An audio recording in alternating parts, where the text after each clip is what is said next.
फेरि पनि स्वागत छ मेरो जानकारीमूलक भिडियोमा। तपाईँलाई चाहिँ आज एउटा जानकारी दिन आएको म हैन। विशेष छ भिडियो हेर्नु होला हैन।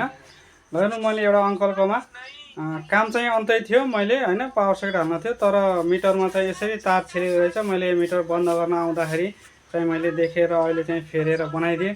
त्यही भएर यसरी काटेको हुनसक्छ या बिग्रेको छिलेको हुनसक्छ। तपाईँहरूले इलेक्ट्रिसियनलाई बोलाएर आफ्नो घरको वायरिङ के कस्तो छ हैन बेला बेलामा चेक गराइराख्नु हैन। भोलि भवितव्यमा यस्ता दुर्घटनाहरू पनि हुनसक्छ। यस्तो छिलेको छुँदा करेन्ट लाएर केही नै हुनसक्छ।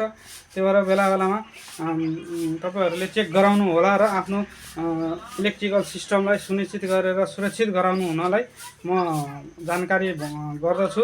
र यस्तै जानकारीमूलक भिडियो जसलाई आवश्यक छ उहाँहरूको लागि चाहिँ यो भिडियो एकदम जानकारीमूलक हुन्छ। त्यही भएर यसलाई चाहिँ लाइक सेयर फलो गरेर उहाँहरूसम्म पुर्याइदिन हुनका लागि म एकदम विनम्र अनुरोध गर्दछु।